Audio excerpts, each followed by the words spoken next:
Hola, ¿cómo están? Estamos en otra entrevista para el Instituto de Mujeres. Tengo el gusto, Alejandra Abad, de poderla llevar el día de hoy. La entrevista será con el licenciado, maestro y doctor Gabriel Ibarra Barajas. Mucho gusto, Ale. Qué gusto. Cuéntanos un poco de ti. Tengo entendido que tienes un poco más de 25 años de experiencia. Así es. En parte emocional, psicoterapeuta. Ves la parte de Gestalt, un poco de Freud. Si tú nos puedes ampliar un poco esto, por favor. Sí, mira, yo me acerco a la psicología principalmente por un gusto por el cerebro y lo que pasa en este mundo tan grande que es, ¿no? Tengo aspiraciones frustradas de psiquiatría, entonces de ahí me voy a la psicología a estudiar principalmente el psicoanálisis. Durante la licenciatura me doy cuenta que además del psicoanálisis hay otra vertiente terapéutica que es la psicoterapia gestal y que de alguna manera le da continuidad al psicoanálisis, y es ahí donde también me adentro en los estudios y me intereso, ¿no? ¿Cuál será la diferencia o por qué dijiste Gestalt, Freud? O sea, ¿qué te sumó o qué le viste a ambas vertientes para tener las dos y obviamente que te sirva, obviamente, claro, para dar todas tus terapias? Sí, mira, principalmente el psicoanálisis a lo que nos acerca, o lo que podríamos decir que es la pregunta fundamental del psicoanálisis, es el por qué. Y nos lleva a un razonamiento y nos lleva a un rastrear el problema en nuestra historia, hasta citarnos muchas veces en la infancia. Y la Gestalt no, la pregunta que podría ayudarnos a entender la Gestalt es el para qué. Y el para qué nos lleva aún más a un contacto con las emociones y a una acción, no necesariamente a rastrear la historia o en la historia encontrar nuestro problema, sino en el aquí y en el ahora, cómo se está presentando y cómo podemos nosotros modificarlo a través del contacto que hacemos con nuestras emociones y de ahí cómo la desplegamos, ¿no? Entonces, sumando esta parte de la historia del problema con cómo se presenta en el aquí y en el ahora, creo que podemos tener mucho más crecimiento personal, ¿no? Entonces, bueno, por eso estas dos. De hecho, de ahí me imagino que sale el nombre de Catarsis, que eres creador de un grupo de ayuda o algo así. Sí, un centro de intervención psicoemocional, Catarsis, exacto. ¿Qué tiene que ver con esta forma de liberar, de sacar la energía, de poner afuera y de no quedar adentro e implotarnos, porque después esto se convierte en un síntoma o en accidentes sin querer queriendo? Bueno, dicen que lo que no hablas, lo actúas. Exactamente. Entonces creo que es muy importante esa parte, a lo mejor que ya la tenemos muy ubicada, pero no la llevamos al día a día, ¿no?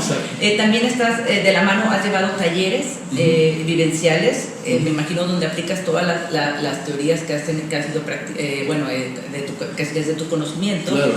Sí, son talleres principalmente con diferentes títulos, digamos, o diferentes temas, en donde efectivamente lo que se va es a vivir la experiencia que se tiene, a sentirla emocionalmente y de ahí buscar cómo desarrollarla para liberar el trauma, digamos, o liberar el síntoma y entonces tener más conciencia. Sí, porque estás más orientado obviamente a dar terapia tanto grupal, individual, adultos y adolescentes, ¿no? Creo que ese es tu fuerte en este caso, aunque evidentemente tienes conocimientos a lo largo obviamente de la parte de niños, ¿no? Sí, infantil, sí, ¿no? Sin embargo ahí casi no me meto porque la verdad pienso que cuando se trata de niños principalmente hay que trabajar con los papás. Los niños maman lo que es su mundo emocional a partir de la relación con los padres, ¿no? Entonces creo que ahí es donde hay que atacar los padres más que a los niños. Bueno, y de ahí nos podemos jalar con el título de nuestra entrevista para lo que estamos hoy aquí reunidos, que sería la función paterno-materna y su fecha de caducidad. Vamos a entrar un poquito en esto. Bueno, obviamente, creo que la mayoría el día de hoy, quiero hacer un pequeño paréntesis en este sentido de que creo que muchas mujeres u hombres actuales no están deseando tener hijos, ¿no? ¿A qué crees que se deba? Libertad, comodidad, falta de responsabilidad. O sea, tú en tu experiencia lo que has visto, que bueno, los años no lo dirán más, claro, pero ¿tú a qué crees que se debe esto? Mira, yo creo que principalmente se debe a una conquista de la libertad, ¿no? Y durante mucho tiempo, si tú oías a los adultos que ya habían sido padres darles sugerencias u opiniones a los que iban a ser padres por primera vez, era no, es que ya no va a ser igual, ya no te vas a divertir lo mismo, todo va a cambiar, y creo que eso fue generando mucho miedo, al grado que hoy estamos viviendo quizás las consecuencias de eso. Entonces esta búsqueda de la libertad ha generado que en las parejas no se desee tanto el hijo por la responsabilidad y las limitantes que esto pudiera implicar, ¿no? A su vez vemos también cómo ha crecido el gusto por las mascotas, que de una u otra manera es más fácil de manejar, de controlar, no se requiere de tanta presencia ni de una transmisión de lo que es ser humano como lo es para el perro. Porque al final es tu perrijo o tu gatijo o lo que sea, pero al final, bueno, en un momento dado pues lo metes en su jaulita y ahí lo instalas o lo mandas bueno, tanto que han tenido guarderías y todo eso, y pues ahí te desentiendes de 2-3 días o el tiempo que sea necesario. Evidentemente un hijo conlleva mucho tiempo, responsabilidad, esfuerzo, madurez, la parte esta que estamos hablando un poquito que viene de madurez emocional y todo esto. Ahora, yo, regresando ahora sí a lo que nos atañe como nuestro tema principal, ¿tú qué estás viendo ahorita? Sé que evidentemente a veces nosotros vemos las cosas y las queremos transmitir por lo que vivimos, nuestras vivencias, nuestros traumas, todo lo que nos tocó vivir. ¿Qué está pasando ahorita en esa relación paterno-materna? ¿Cómo está pasando? Yo un poco de la idea que me doy es que pues muchos papás tienen la situación ahorita de salirse a trabajar los dos y que como tal ya no están, ellos ya no es la mamá o el papá el que se queda o la abuela que normalmente se ocupaba mucho hace algunos, o todavía me imagino que hay, pero ya no son ellos quienes realmente los están cuidando, pero a la vez eso mismo hace que estén más encima de ellos, ¿no? ¿Qué opinas de eso? ¿Cómo lo estás viendo tú? Mira, es una realidad que los padres están saliendo a los centros de trabajo para generarse un mayor ingreso y generar una comodidad mayor como familia, ¿no? Esto lleva o ha llevado a que los hijos sean educados principalmente en la escuela o con la gente, aquellos que tienen la posibilidad de tener quien les ayude con las labores del hogar, que se hagan cargo de los hijos, y principalmente con la tecnología, ¿no? Hoy en día el iPad, los celulares, la mejor nana en el y entonces restaurante, y los tienen calladitos y los tienen todo el tiempo metidos en estos aparatos, ¿no? Entonces, yo más que ver eso como una buena salida, una solución, creo que nos está alejando mucho de lo que es el sentido de lo humano, ¿no? Que es hacia donde creo que tenemos que apuntar en la crianza. O sea, si tú le preguntas a una mosca cuál es el sentido de la mosca, es mosquear.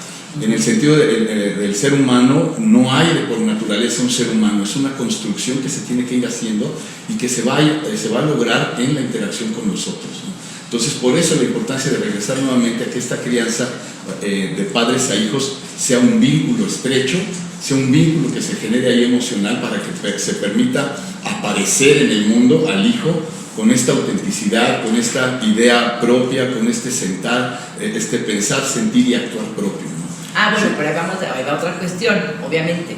Sí, yo como tal tengo a mi hijo, pero yo voy a querer que actúe, piense, reaccione y todo en base a como yo lo pensé. Entonces, ¿hasta dónde es la parte donde yo te dejo ser? Pero espérate, porque aquí hay reglas, aquí hay valores, aquí se hace lo que yo digo, aquí papá y mamá mandan. O sea, ¿cómo manejas esa parte de libertad contra libertinaje, contra dejar ser un ser humano que al final de mañana tiene que salirse ahí a caminar a como Dios le da a entender, ¿no? ¿Eso cómo lo maneja? Mira, principalmente tomando en cuenta que no haya riesgos de salud, que no se ponga en peligro la vida, principalmente en eso. De ahí en fuera podemos permitir muchas cosas, las expresiones de las emociones en los chicos. Por ejemplo, en niños que están en el parque corriendo, que se caen, se golpean y lloran, los padres llegan luego a querer contener ese llanto y a decir, a ver, espera, no pasó nada, sóbate, no pasó nada, párate, sigue jugando. Y ahí vamos limitando la expresión de la emocionalidad. En cosas tan sencillas como eso, podemos ver esta necesidad de los padres de querer implementar en los hijos su propia realidad del mundo, claro, sin tomar en cuenta lo que el niño está viviendo. El niño se cayó, se golpeó y le duele, y como respuesta viene el llanto. Los padres, ante la imposibilidad quizá de no poder calmar o de no poder aliviar el dolor del hijo, vienen a imponer su mundo sobre el del hijo. No, bueno, en otro caso que no nos damos cuenta, pero el clásico papá de, ay, Columpio te golpeó, pégale a Columpio, malo, fue tu culpa. Y el niño como que de esa forma desfoga y sí, pero ya de mañana que esté golpeando el niño o algo, o me lastimaste o algo, no van a saber cómo manejar esas emociones, pero al final qué difícil también como papá, que saber qué hacer, decirle al niño, no llores, o sabes qué, golpearle o tratar de contenerlo. Creo que esa es la parte, a ver, sí entiendo tu dolor. Exactamente. Obviamente sufriste una caída, tiene una consecuencia, te va a doler, mi amor, pero tratar de sobrellevar esa parte de la emocionalidad del niño, ¿no? Y lo dices bien, contener, es algo que los padres tienen que hacer. Pero además también el trabajo personal de los padres. ¿Sí? Bueno, es que ese es otro tema. Exactamente, porque según como nos fue en la feria, es como nosotros vamos a hacer esto con nuestros hijos, ¿no? Entonces, esa también es una parte bien importante que se deja de lado, ¿no? Hay muchas escuelas para padres, no me voy a meter yo si son buenas o malas, pero sí creo que hay intentos por lograr que estos padres concienticen cómo fue su propia crianza, cómo están siendo ellos ahora como padres y hacia dónde quieren llevar la crianza de los hijos, ¿no? Ahora, ¿cómo saber hasta dónde? Porque obviamente a lo mejor yo fui criada en una situación, tengo entendido que hay una educación transversal, ¿no? Porque un poco, si nos puedes dar un poco de esto. Sí, mira, culturalmente siempre nos han puesto a los padres por encima de nosotros. Si tú te das cuenta de nuestra cultura, nosotros somos hijos y nuestros padres están por encima de nosotros. Sí. Vamos creciendo y nunca vamos alcanzando a los padres. Esta educación transversal llega al punto en donde el hijo se vuelve adulto, se casa, tiene hijos y él sigue siendo hijo. No deja de ser hijo, no pasa a ese lugar del padre, a ese lugar de autoridad que le pueda permitir un vínculo diferente con el hijo.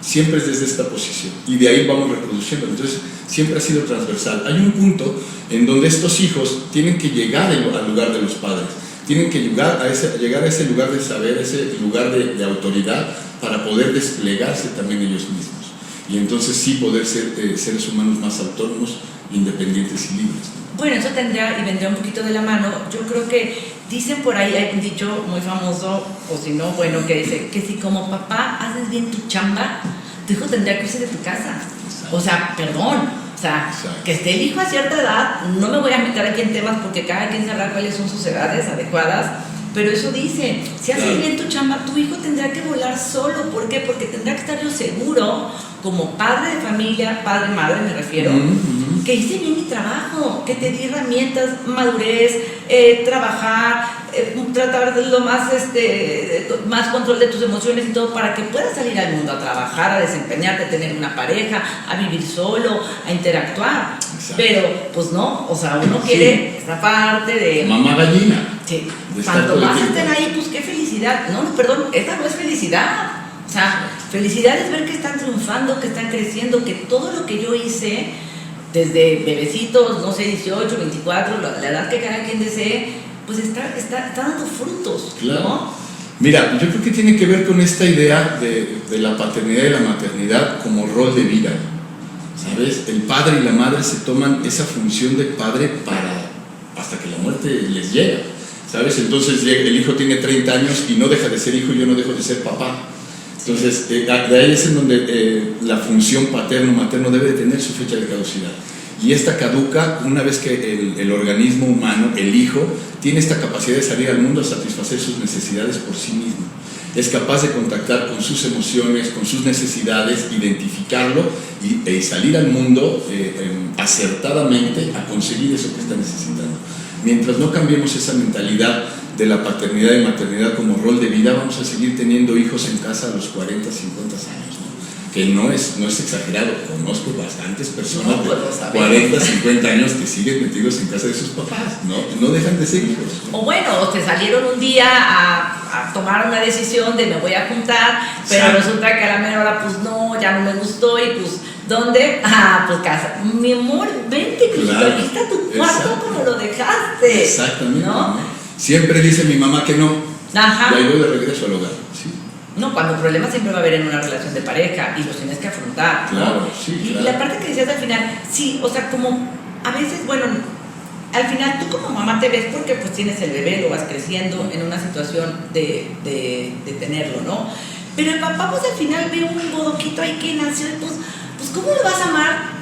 Sí, pero no. Eso te lo va dando el día a día. Claro, sí, es donde te digo que se construye realmente la paternidad y la maternidad, ¿no? Esos padres anteriormente más alejados, ahora ya ha habido un cambio en esto, ya hay padres más participativos y los ves en la calle o en los parques cargando a los hijos y haciéndose más presentes en la crianza, ¿no? Y eso es lo que realmente le va a dar al padre su lugar como padre y al hijo su lugar como hijo en ese vínculo con el padre, en donde se puedan mirar como diferentes, ¿no? O sea, yo puedo ver a mi hijo como alguien que está allá, que tiene un mundo diferente al mío que yo se lo voy a presentar, yo le voy a presentar el mío, pero también voy a permitir que él me presente el suyo conforme va teniendo la capacidad de manifestarse, ¿no? O de adquirir su propia discursividad.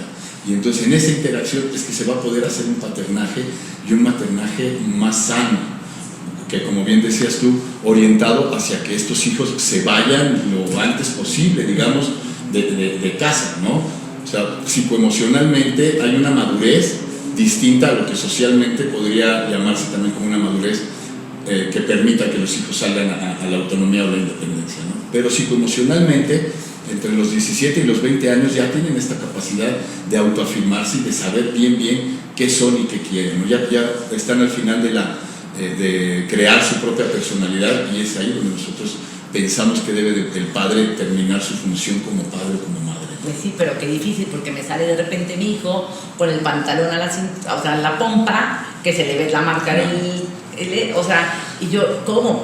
O sea, y entonces, o de repente ya haces un piercing aquí, oye, o sea, y si va en contra de lo que yo quiero o de lo que yo he pensado, entonces también es un tema, porque si quiero que, o sea, que vivas, pero pues entonces si no vives como yo lo pienso, pues tampoco, entonces ya no quiero que vivas. Sí, claro, y aparecen muchas las ideas catastróficas en los papás, ¿no? Justo en cosas como la que dices.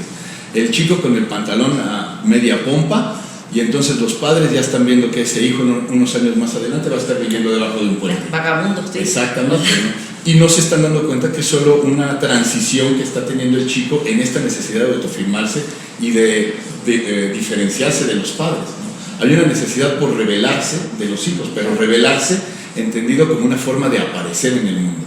Si los padres no permiten esa aparición en el mundo de los hijos, entonces sí viene este conflicto entre padres e hijos, donde se da, ahora sí, una rebeldía oposicionista, justo por la necesidad de autoformación del hijo, ¿no? Entonces, no es solamente que los padres tengan como función la directriz o un saber en particular, ¿no? Es entender los padres que tienen también ellos que morirse en los hijos para que estos hijos adquieran una autoridad, la autoridad que los padres van poniendo en su día a día con la puesta de límites, con los ejemplos, para que estos hijos, adquiriendo esa autoridad, puedan hacerle frente a las adversidades de la vida, ¿no? A las situaciones de riesgo, con mayor seguridad y confianza, y que aprendan también a autorregularse, porque entonces ahora ellos se saben una autoridad también, y entonces tienen la capacidad de decirle no a invitaciones a sustancias prohibidas, ¿no? O a sexo sin protección, o a las diferentes cosas que pueden llegar a perjudicar su vida en un futuro, ¿no?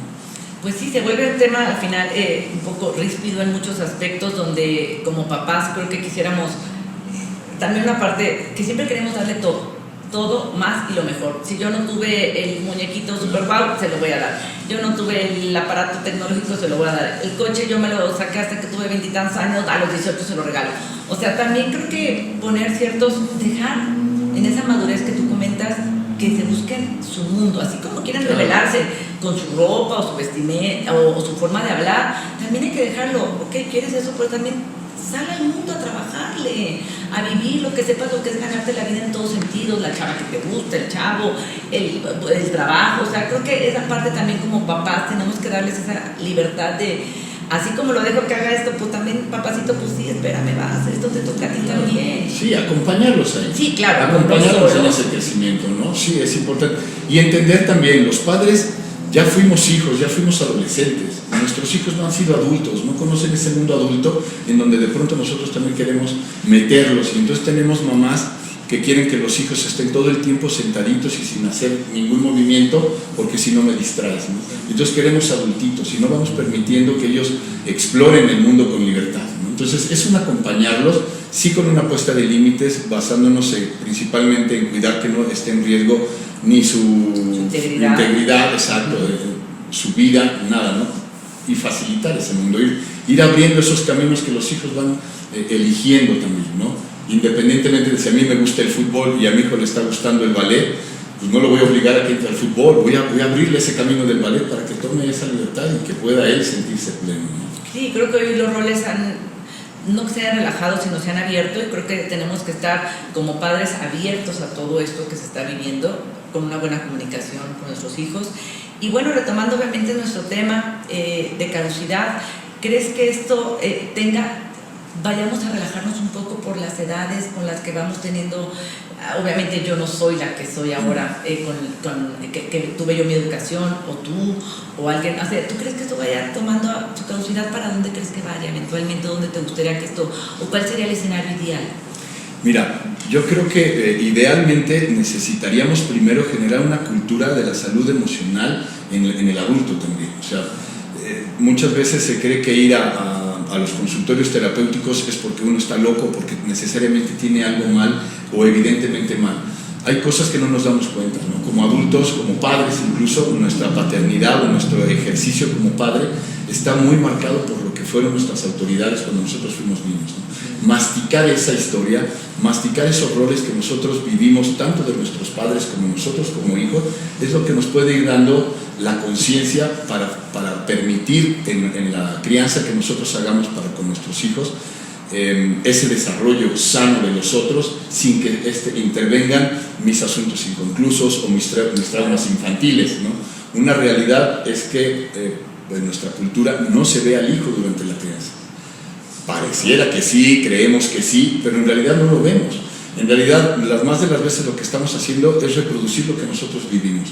Si a mí me trataron bien y yo considero que mi vida ha sido buena, entonces voy a decir, ok, esto que hicieron conmigo lo voy a reproducir.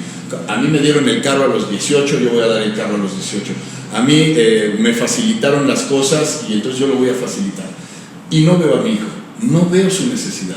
Lo mismo por el contrario, si hubo mano dura en casa, si fui alguien al que se le impuso de manera tajante muchas realidades y considero que mi vida es buena o considero que fue mala, vamos a hacer lo mismo, voy a reproducir o voy a hacer lo contrario de lo que yo viví, pero en ninguno de los casos vemos al hijo. Pues no. Entonces, no es sino hasta que masticamos nuestros propios roles, nuestros propios traumas o nuestras carencias, que vamos a poder nosotros mirar con salud, digamos, a nuestros hijos y darles o otorgarles ese lugar como auténtico otro, con un saber, con un pensar y con un sentir propio. Y que se pueda aparecer en este mundo con mayor seguridad, ¿no? Pues estamos por terminar, les agradecemos muchísimo su tiempo, el habernos visto, los invitaría a que lo siguieran por redes sociales, pero resulta que no tiene redes sociales, pero va a tener todos los datos en nuestro Distrito de Mujeres, que nos pueden encontrar en Facebook, en Instagram, en YouTube, en TikTok, por ahí, pero en este caso cualquier duda que tengan, vamos a dejar los datos de Gabriel para que con mucho gusto lo contacten. Como pueden ver, es muy abierto, está muy dinámico el día de hoy. Creo que puede ser una persona con la que puedes crear mucha empatía con un chavo, ¿no? O chava, ¿no? En estos momentos. Y pues con esto cerramos. ¿Algo más que quieras agregar? Nada, solo darte las gracias por plataformas como estas que permiten tocar temas que a veces son ríspidos, pero que creo que son necesarios hoy en día, ¿no? Gracias. No, a ti muchas gracias, a ustedes. Nos despedimos, Alejandra. Hasta luego, Gabriel. Mucho gracias, Distrito de Mujeres.